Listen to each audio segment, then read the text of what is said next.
अध्यात्म विज्ञान कोई धर्म या संप्रदाय नहीं है, ये स्पिरिचुअल साइंस है जो कुदरत के कानून पर आधारित है। ये विज्ञान पूरे ब्रह्मांड के सभी रहस्यों को उजागर करता है और जीवन के सभी पहलुओं को समझने के लिए एक नई दृष्टि देता है। इसी को आर्ट ऑफ विजन कहते हैं, दुनिया को देखने की एक नई दृष्टि, जो अध्यात्म विज्ञानी परम पूज्य स्वामी श्री कमलेशानंद जी के निर्देशन में सनातन सत्य का अनुसंधान कर हमारे जीवन को प्रकाशित करे। जय सच्चिदानंद। आज मैं थोड़ा एक साइंटिफिक दृष्टि से जवाब मांगना चाहती हूँ कि जैसे साइंस में आध्यात्म में आत्मा मूल आत्मा की बात है, यहाँ पे मूल आत्मा की मैं यहाँ बात करूँ। मूल आत्मा द्रव्य गुण पर्याय, ठीक है, आगे। और यहाँ पे संसार पूरा अज्ञानता से, बीच में ज्ञान, अज्ञान ज्ञान विज्ञान, विज्ञान से अनुभूति, ज्ञान से हम अज्ञान को नष्ट करेंगे और ज्ञान में आते ही अनुभूति हमको मिलेगी। केवल ज्ञान तक हम पहुंच सकते हैं। केवल ज्ञान का मतलब है सिर्फ ज्ञान, टोटल ज्ञान A to Z। जो तीर्थंकर बोलेंगे उसके पास सारा ज्ञान रहेगा A to Z, वो कुछ भी कहीं से भी पूरा ब्रह्मांड का ज्ञान बता सकता है। एंड दैट इज दैट ज्ञान, वो ज्ञान तीर्थंकर को ओपन हो जाता है at last stage, last birth. और हम अभी आप जैसे हम बता रहे हैं कि अभी दर्शन में है, आपका दर्शन हम लोग से बहुत ज्यादा दूर है और हम लोग आते आते वो उसको आप ओपन कर रहे हैं। अब साइंटिफिकली जो क्रिया हो रही है यहाँ पे, मूल आत्मा का ज्ञान, ये अज्ञान और ज्ञान से हम मूल आत्मा की तरफ हमको जाना है। अज्ञान से पूरा संसार हो गया, ज्ञान से हम जाएंगे मूल आत्मा। तो अभी जो साइंटिफिक प्रक्रिया जो हो रही है, वो जो प्रक्रिया कर रहा है पर्टिकुलर बीच का, जो जिसको हम लाइव प्रतिष्ठित आत्मा कहते हैं। लाइव जो प्रतिष्ठित आत्मा है ना, वो क्या करता है कि डिस्चार्ज वाला पार्ट तो पूरा टोटली मैकेनिकल आपने कह दिया, प्लेयर कह दिया, मशीन कह दिया उसको। और जो लाइव पार्ट वाले को आप क्या कहेंगे, उसका आप एक नाम क्या देंगे पर्टिकुलर? लाइव प्रतिष्ठित आत्मा जो चार्ज करता है, उसका आप क्या नाम देंगे? वो उसको थोड़ा साइंटिफिकली अगर आप बताएंगे ना, तो क्या है ना, बहुत क्लियर हो जाएगा। जो आम जनता को बहुत हमें परेशानी होती है कि हम यहाँ रहे कि हम यहाँ हैं, ये चीज का एक नाम देके और उसको थोड़ा समझाएंगे तो क्या है ना, बहुत अच्छे से हमें क्लियर हो जाएगा कि कैसे मूल आत्मा को प्रतिष्ठित आत्मा कैसे यूज करके कैसे ये पूरा संसार होगा, ये मैं जानना चाहती हूँ। लाइव प्रतिष्ठित आत्मा का बहुत सारा नाम है। इसका पहला नाम है लाइव ईगो, जीवंत अहंकार। हु आई एम, बॉडी और soul, they decide. Live ego decide करेगा। शरीर आत्मा दोनों है, मगर मैं क्या हूं वो नक्की करेगा लाइव वाला पार्ट। समझ में आया? शरीर आत्मा दोनों है, मगर लाइव वाला पार्ट दोनों से अलग है। और वो डिसाइड करेगा कि मैं शरीर हूं या मैं आत्मा, क्योंकि दोनों है, दोनों में से एक भी नहीं है ऐसा नहीं है। मगर अगर मैं शरीर हूं ऐसा मानता है तो उनके पास रिलेटिव सत्य का ज्ञान है, और आत्मा हूं ऐसा मानता है तो वो सनातन सत्य का ज्ञान है। वही लाइव ईगो के पास। और जैसा ज्ञान दर्शन वैसा पुरुषार्थ। अगर मैं शरीर हूं ऐसा मानता हूं तो मेरा पुरुषार्थ सब्जेक्ट टू बॉडी रहेगा, यस और नो? अगर मैं ऐसा मानूंगा कि मैं शरीर से मुक्त ऐसा शुद्ध आत्मा हूं, अगर ऐसा मानता हूं तो मेरा पुरुषार्थ सब्जेक्ट टू सोल रहेगा, क्योंकि पुरुषार्थ करने वाला लाइव ईगो है, प्रकृति और आत्मा भी नहीं। समझ में आया? तो लाइव ईगो बिना अहंकार पुरुषार्थ नहीं होता है, और केवल दर्शन तक अहंकार चाहिए। क्या चाहिए? केवल दर्शन पर। तो इसका नाम लाइव ईगो भी है। फिर आप बताया लाइव प्रतिष्ठित आत्मा। तो लाइव प्रतिष्ठित आत्मा है, दूसरा है डिस्चार्ज प्रतिष्ठित आत्मा। डिस्चार्ज प्रतिष्ठित आत्मा का मतलब आज जो लाइव है, नेक्स्ट बर्थ में क्या हो जाएगा? लाइव रहेगा नहीं, डिस्चार्ज रहेगा। तो इंपॉर्टेंट किसका है, लाइव का या डिस्चार्ज का? लाइव का डिस्चार्ज, लाइव अहंकार की वैल्यू पुरुषार्थ में है और दुनिया के लिए डिस्चार्ज की वैल्यू है। यस और नो? दुनिया को ये दिखाता है, ये नहीं दिखाता है। समझ में आया? इसके आगे इसका तीसरा नाम है मिश्र चेतन, जो चेतन भी नहीं है और जड़ भी नहीं है, दोनों का कॉम्बिनेशन है। जो भाव करते हैं वो जड़ है और पावर चेतन का है। इसीलिए कर्म चार्ज होते हैं, जिनका कुदरत को भी रिजल्ट देना पड़ता है। मिश्र चेतन, समझ में आया? चेतन भी नहीं, जड़ भी नहीं, दोनों का कॉम्बिनेशन, वो मिश्र चेतन। समझ में आया? तीसरा नाम मिश्र चेतन। और चौथा नाम ज्ञानी पुरुष दादा भगवान ने बताया था, बाबो।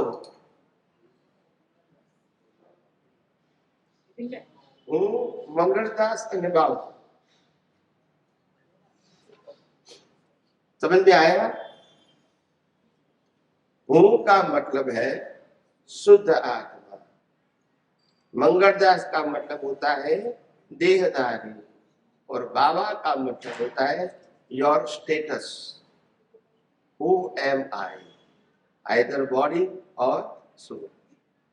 समझ में आया? तो कॉन्सेप्ट तो एक ही है, टाइटल बदलने से प्रिंसिपल बदलते नहीं।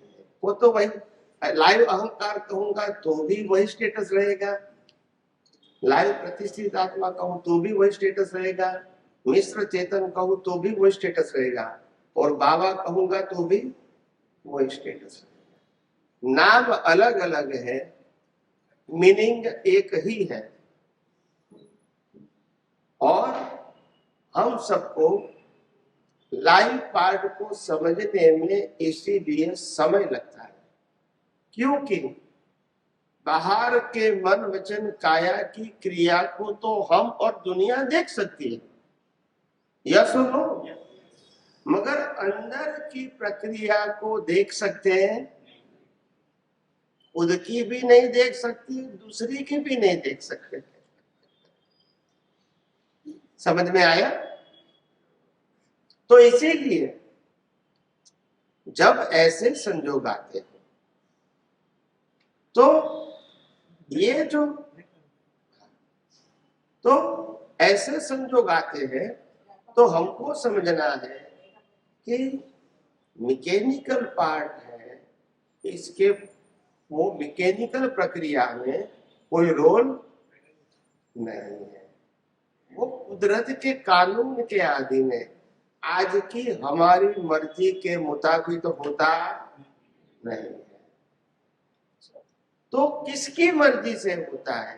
तो पिछले अवतार में जो कर्म बीज डाल के जो प्रोग्राम बनाया है, इसकी मर्जी से ये प्लेयर प्ले होता है, और प्ले करने के बाद संजोग कुदरत देते हैं। अभी हम नया बीज डालते हैं अंदर, जिसको भाव सत्ता बोलते हैं, और बीज डालने का काम लाइव ईगो का है या लाइव प्रतिष्ठित आत्मा का।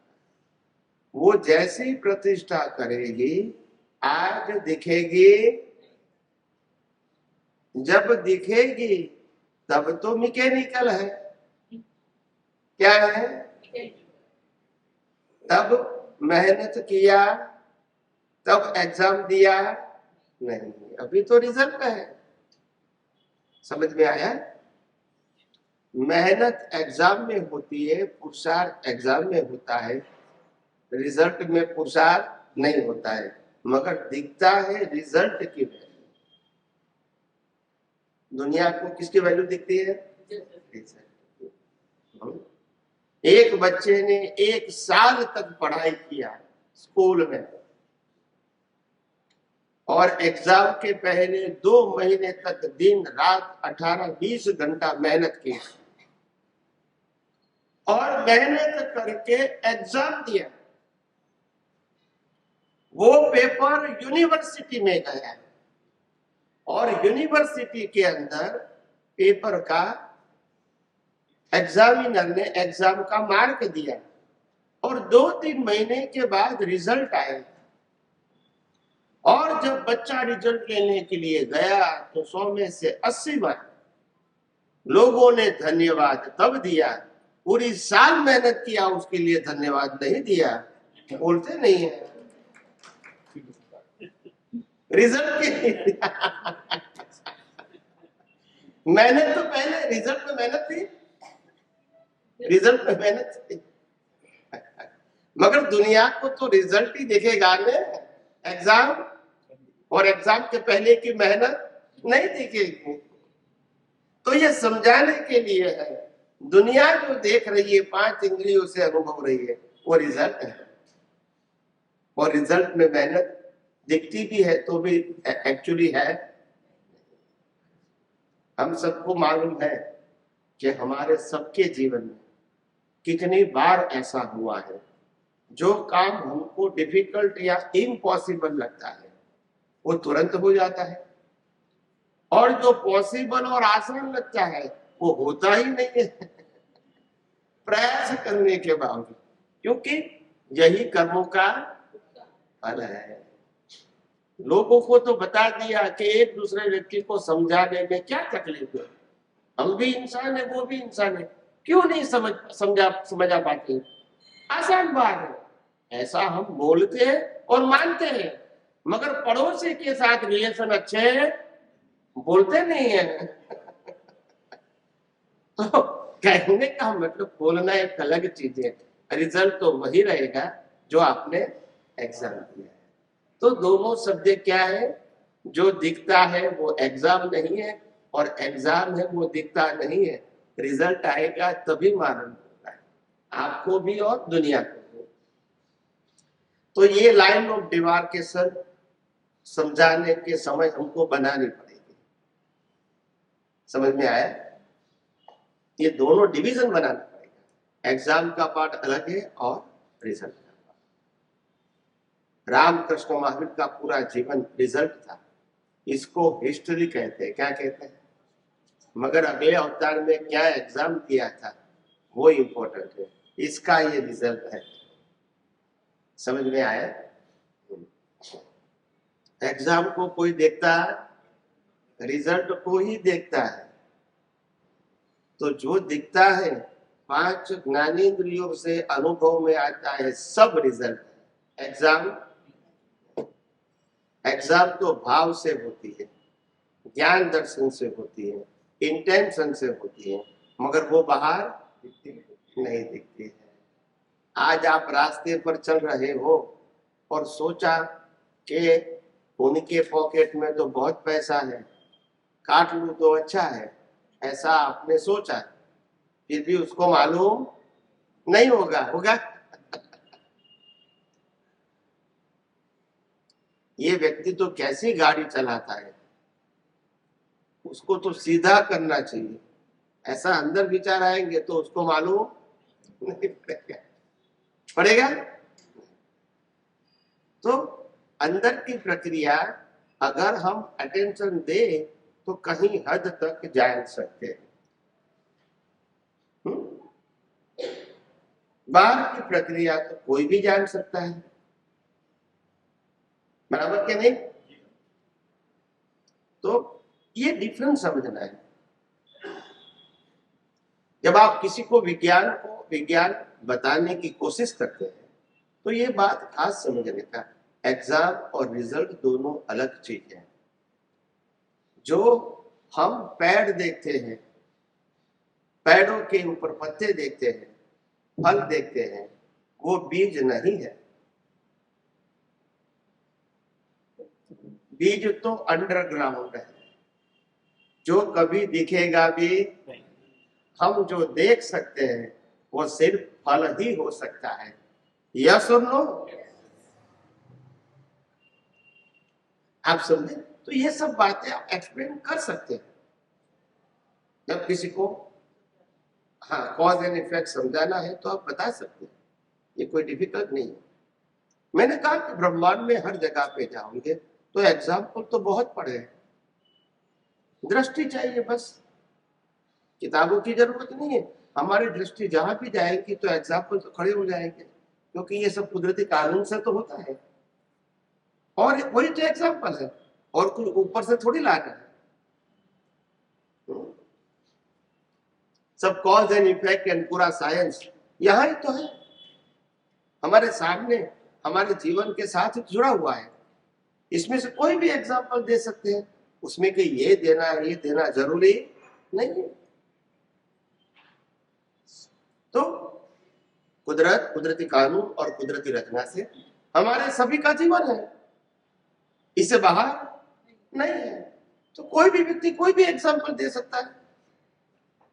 जीवन की सार्थकता किस चीज में है, ये मैं आपसे जानना चाहता हूँ। जीवन की सार्थकता किस चीज में है, ये समझना आम इंसान के लिए तो तकलीफ की बात जरूर है, मगर ज्ञानी पुरुष के माध्यम से जो समझ में आता है तो तुरंत समझ में आ जाता है कि जो जीवन का मकसद क्या है, जन्म जीवन मृत्यु, ये सबके लिए कंपलसरी है।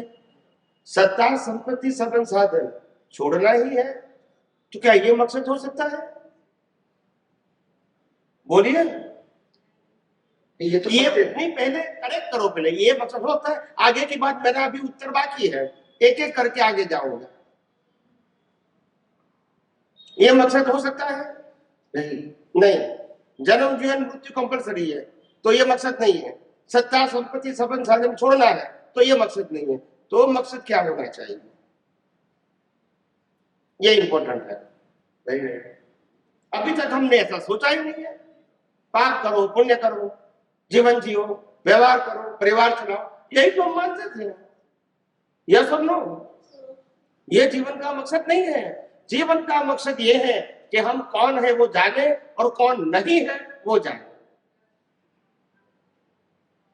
और जो नहीं है उसके साथ अटैच होने की, इंटरेस्ट लेने की आवश्यकता नहीं है।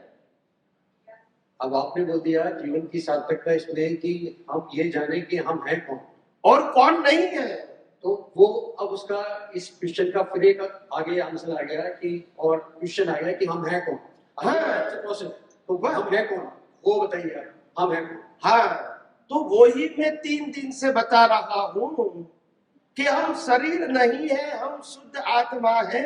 शरीर को तो जलाना ही है और सत्ता संपत्ति संबंध साधन छोड़ना ही है, उसमें ऑप्शन नहीं है। धर्म कोई भी है, मगर आत्मा नहीं मानते हुए भी साथ में आएगा। बोलते नहीं है, ठीक है, हम नहीं मानते फिर भी आएगा। ठीक है, हम आत्मा है, तो आत्मा है वो मानना है, जानना है और अंत में अनुभव करना है। ये करने से मेरे को इस सिचुएशन में उसकी सार्थकता कैसे मालूम होगी जो मैं अभी जीवन जी रहा हूं? तो उसके अलावा सभी अवस्था की वैल्यू 0 करनी पड़ेगी, जीते जी मरते समय नहीं।